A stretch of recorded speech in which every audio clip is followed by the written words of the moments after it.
Ishan, congratulation on the 8 points. প্রথম জিনিস হচ্ছে যে ইস্টবেঙ্গল নিয়ারলি ফাইট ব্যাক করেছিল, সেখান থেকে তোমরা আবার কাম ব্যাক করলে এবছর মানে আজকে সকালে অনেক ওভার বল করলে। অবভিয়াসলি উইকেটে পেস বোলিংয়ে কিছু হেল্প ছিল। রঞ্জি ট্রফির আগে অবভিয়াসলি এটাই হয়তো তুমি লাস্ট ম্যাচ খেলছো। কেমন দেখলে নিজের পারফরমেন্সে, কি ওভারভিউ দেখছো? নিজের আগে টিমের কথা বলি, টিম খুব ভালো খেলেছে। বা অবভিয়াসলি যখন আমরা কালকে লাঞ্চের পর একটা সেশনে 8 উইকেট হারিয়েছিল, তখন একটা ওয়ারি সেশন মানে ব্যাপার ছিল যে একটা সেশনে কখনোই একটা টিম 8 উইকেট হারানোটা কাম্য না।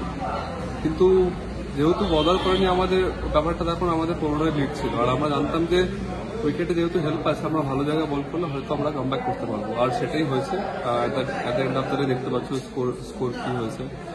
Very happy for the team. মানে ডার্বি প্রথম মোহনবাগান হয়ে খেলছি, এর আগে ইস্টবেঙ্গল খেলেছিলাম।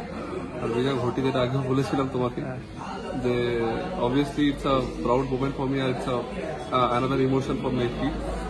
আর coming back to Ranji trophy, আমার মনে হয় যে রঞ্জি ট্রফির আগে দুটো ম্যাচ খেললাম, এখানে অলমোস্ট বোল্ড দুটো ম্যাচগুলি 70 ওভার্সের কাছাকাছি বোল্ড। সো একটা ভালো প্র্যাকটিস, একটা ভালো এত বড় বড় দুটো ম্যাচ খেলাতে নিজের কনফিডেন্সটাও বাড়লো, আর রিদিমেও ফিরলাম। যেহেতু সাদা বল থেকে লাল বলের ট্রানজিশনের একটা পিরিয়ডে হয়তো সময় লাগে, সেই সময়টা পেয়েছি। হোপফুলি সেটা কাজে লাগাবো রঞ্জি ট্রফিতে। আর যদি এই ম্যাচে পার্সোনালি পয়েন্ট অফ ভিউতে দেখি, এই ম্যাচে প্রথম শুরুটা ভালো করতে পারিনি, বাট তারপরে আই কেম ব্যাক। লাঞ্চের পরে ভালো বল হয়েছে, রিদিমে লেগেছে নিজেকে। তারপর এই ইনিংসটায় ভালো বল করতে পেরেছি, নিজের রিদিমে মনে হয়েছে নিজেকে। সো ওভারঅল দুটো ম্যাচ মিলিয়ে quite happy with the practice বা উইথ দ্য প্রিপারেশন।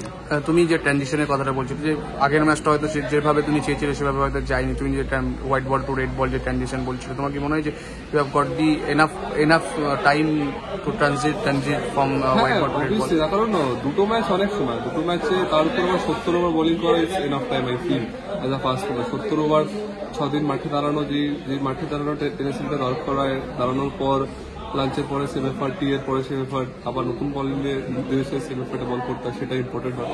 সেটা এই ক্লাব ম্যাচে দুটো ম্যাচ খেলার পর আই ফিল এন্ড কনফিডেন্ট যে ওখানে গেলে নিশ্চয়ই ভালো করবো। আর শেষ প্রশ্ন হচ্ছে, এবছর obviously Ishan Porel will be the leader in the bowling pack for Bengal. হয়তো নতুন কিছু ফেসেসও থাকবে, তো as a leader of the pack নিজেকে কিভাবে দেখছো, কিভাবে মেন্টালি কিভাবে প্রিপেয়ার্ড হচ্ছো?